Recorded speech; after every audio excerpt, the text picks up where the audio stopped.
Chances are maybe you've been grinding all week, eating the chicken and broccoli and the 5 workouts, maybe even doing some intermittent fasting. But then comes Friday night, the pizza comes, or whatever it may be for you. And you just say, I'll get back to it on Monday. But in reality, that may be what's putting you behind in the progress that you want to make towards your fat loss goals and towards losing that unwanted weight that you are trying to lose. If that sounds familiar, maybe you're not lazy. Maybe you don't lack some crazy thing that you need to reach your goals. Maybe you're just stuck in this loop of not only psychologically, but also physiologically too, with your body and this cycle that you're just stuck in is it's working against you. And so today that's what we're going to be talking about, exactly how to break that cycle, how to break the weekend binge and consistently make fat loss and weight loss progress towards your goals. So that's what we're talking about here today. If you guys are new here, my name is Noah Clark. I'm a certified personal trainer as well as nutrition coach. And it is my goal to help men grow spiritually, physically, and mentally, especially on the fitness side and discipline, becoming the man that God has called you to be. So if you're new here, welcome in. Thanks for joining, and we're gonna get into it here today. So starting off, let's start with the science of all of this. Fat loss, when it comes down to fat loss and losing weight, especially, I shouldn't say fat loss. I should start with losing weight. When it comes to losing weight, you lose weight by being in a calorie deficit. Most people know that. And what that simply means is that you are eating less calories than you're burning. And when you gain weight, you're in a calorie surplus, eating more calories than you are burning. And so let's take this example of during the week, you're super strict, you are hitting everything perfect. And then on the weekend, you fall off the rails. You start eating more calories. So, say during the week, you're eating 1,500 calories per day, which would be about 7,500 calories, right? And then when it comes to the weekend, 7,500 calories total for that 5 days. Then when it comes to the weekend, maybe you're eating about 3,500 calories. So that's an additional 7,000 calories there between those 2 days, Saturday and Sunday. So total for the week, you're at 14,500 calories. And that would average out to be about 2,100 calories a day, but 14,500 for the week. And then during that weekend period, you have erased your calorie deficit potentially, depending on how many calories you burn, your metabolism, a lot of different factors. But you've erased your calorie deficit, maybe even gone over. So maybe instead of doing that 1,500 calories during the week and then end up binging on the weekend, maybe you stick to around 1,800 calories and you're consistent with that. And that would bring your weekly total for your calories down to 12,600 for the week. Now, going from 14,500 to 12,600 is going to be a significant difference in your progress in your weight loss. So, when it comes to making progress and losing weight, this can have a very big impact on your progress. And so the point with all of that is when you do this super restrictive diet during the week, trying to be perfect, then eventually falling off during the weekend and just saying, I'll start Monday, you're going against math. You're going against the science of losing weight. And a part that may be even worse with this and working against you is that your hormones during the week are getting thrown off. Your ghrelin and leptin here, which are your hunger and satiety hormones. Your ghrelin may lower and your leptin, or I'm sorry, your the other way around. Your ghrelin may increase. That's your hunger hormone because during the week you are in a very restricted state with your calories, and then your leptin, your satiety hormone, is going to go down because you aren't eating very many calories. You're not eating very much food.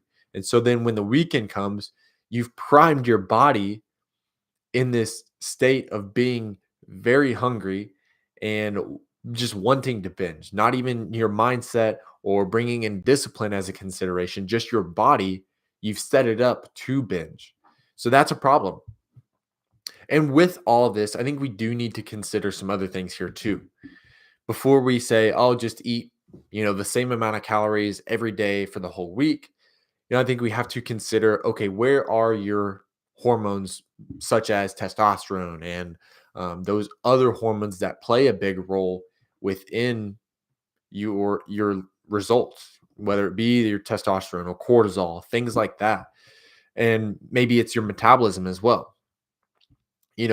So these big things that do play a role in your results, we need to first make sure those things are in check before we go into this diet phase anyway. So step 1 is making sure your metabolism is in a good spot and your hormones and just your overall health is in a good place before we put you into a diet. Oftentimes, that's what a lot of diets miss is they just say, "Oh, just eat as little calories as possible for as long as possible and you'll end up losing weight." And while that may be true in the short term, in the long term, that's going to backfire. Many people, I believe it's upwards of 95%, 95% end up gaining the weight back after somebody loses weight. And I think a big process part of that process is that people haven't primed their body for this weight loss. So that's a different subject for a different time, but I'm sure you guys get the point with that. Your metabolism and your health have to be in a good spot before you can try to just jump into this diet and this calorie deficit. So once we have that, then let's get into a little bit more about this. So this isn't all just about the science of it, the calories, all those things. It's also the mindset side. So when it comes to the mindset, it becomes this rhythm. We want to get into a good rhythm, a good routine, and have a good strategy so that you can stick to this.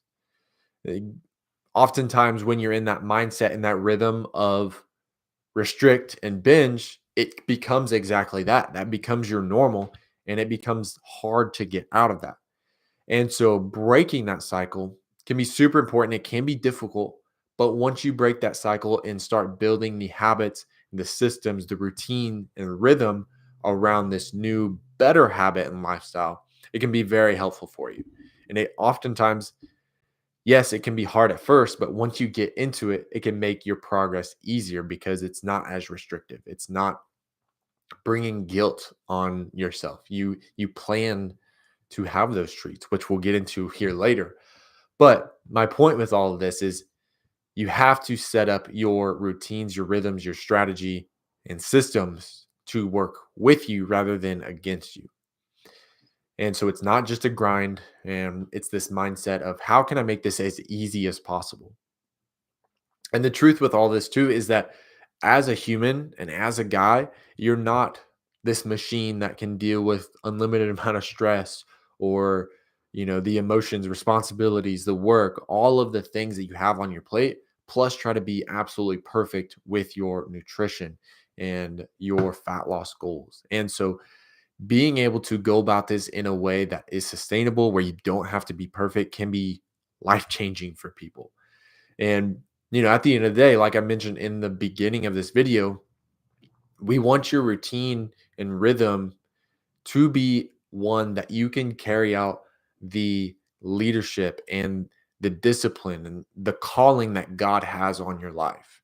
And I think oftentimes when we get into the state of trying to be absolutely perfect with absolutely everything in our nutrition, our fitness, and everything, it can take away from some of those things that maybe God is calling us to do, or the way that your spouse needs you, whatever it may be there. And so, with all that being said, let's get into the actionable steps that you can take and get very practical with what this looks like and how you can do this. So, the first one being, I don't want you to try to be perfect. I want you to eat in a sustainable calorie deficit. So, instead of an extreme calorie deficit that you're not going to be able to maintain for the long term, I want you to eat in a sustainable calorie deficit, maybe 3 to 500 calories below your maintenance. Now, With that being said, I do have a free calorie calculator down in the description below in this video. So, if you aren't sure how many calories you eat at maintenance, this can be a really good tool for you to use. You go down in the description, click the link, put in your email, it'll get sent straight to your email. And if you don't see it, check your spam. Sometimes it shows up there. But that can be a really good spot to start. Now, with that being said, again, you have to consider your metabolism, your lifestyle, different factors play into this, muscle mass, all of those things play a part in this. And so, if that number seems way off and you're like, man, I'm already eating way lower than this is telling me to eat, first of all, make sure that you're tracking accurately. And if you're tracking accurately and you're eating way lower than it's telling you to eat, then maybe you need to work on your metabolism, your hormones, different things like that before you get into a calorie deficit. Now, a lot of times people just aren't tracking well and tracking accurately. And so make sure you are doing that, like I said. But again, down in the description below, grab the free calorie calculator. It's going to help you so much with knowing how much to eat, how much protein, carbs, and fats to eat, of course, calories as well. And it also does have a free workout in there too as a bonus. So, worst case, you get it, look at the calorie number, get some good information, and go on with your day. But I do believe it's going to be super helpful for you to do that. So, be sure to go down in the description and check it out. So, moving on to number two, which is going to be plan some enjoyable foods into your week, whether that be a pizza night that you have with your family or something that is going to be enjoyable for you, not just this restrictive, perfect state all of the time. Like we talked about earlier, that is not going to be sustainable for you. So it's all about that sustainability. What can you do to, yes, be good most of the time, but have some planned meals in there that you can really enjoy. Now, this doesn't mean going over the top, but this means what can you enjoy without having guilt because it's planned. You know, hey, this is planned. I'm tracking it. I'm good. And so I don't have to be guilty when I eat this because it's part of the plan. So that can be super helpful there is having those enjoyable foods that you like to eat, but obviously watching the portion size and things like that. So then moving on to number three, which kind of leads into this, is using this 80-20 rule. 80% of your food is spot on.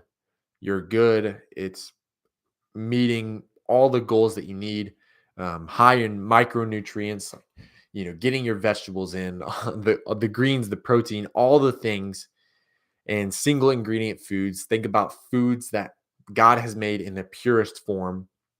And then the other 20% of the time, that's where you're getting that enjoyable foods. That's where you're putting in that planned foods that you like to eat that maybe aren't the best. And so by following this 80-20 rule, it's going to allow you to have this realistic mindset around your diet and around your food. And that doesn't mean that you're not hitting your calorie targets. That doesn't mean that you're not hitting your protein. You are still hitting your protein during this time, but that 20% just isn't maybe the best quality compared to the other 80%. It's just a little less restrictive than that 80%. I hesitate to use the word restrictive because I don't want you to be restrictive in the way that we're talking about here when it comes to the week and almost starving yourself. But that 80% should be pretty locked in. And the other 20%, you're still hitting your goals, but it is that enjoyable piece and you are able to have some flexibility in there.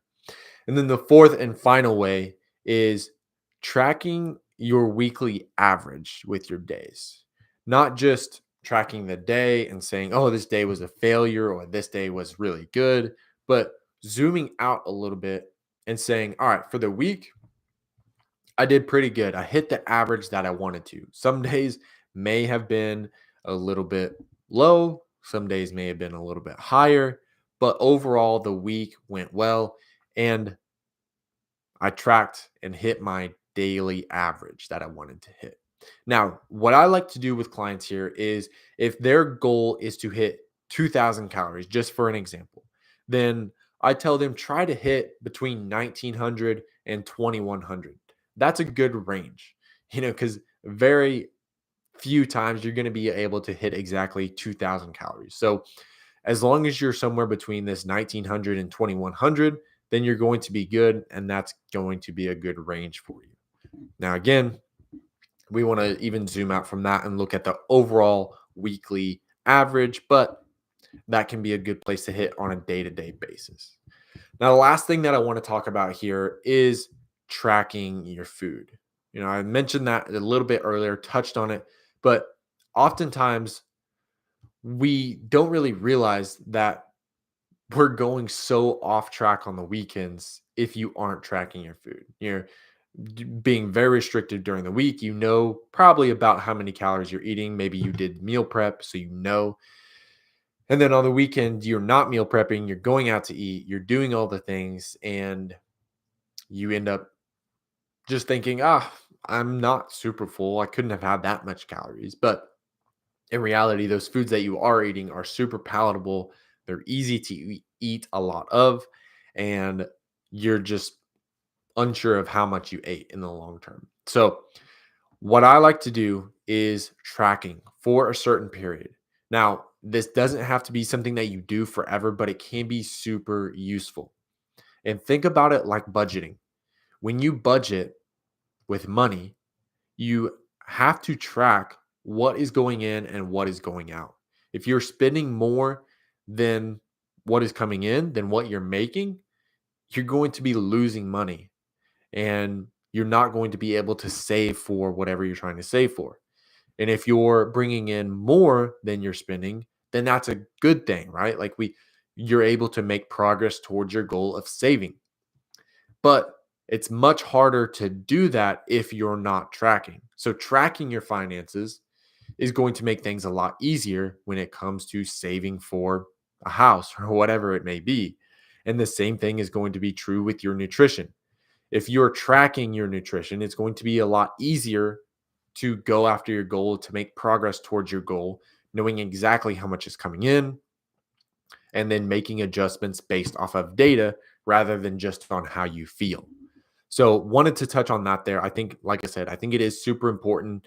And I don't recommend tracking for the rest of your life, but I do think tracking can be very important for a period of time and learning what am I actually taking in? What am I actually consuming and how much?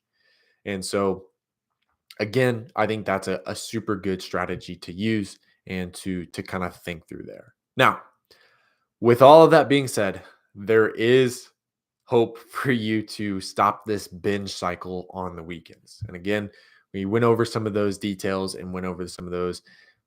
But if you're still having issues kind of thinking through this and what this looks like, maybe some questions, be sure to comment on this video and let me know what questions you may have.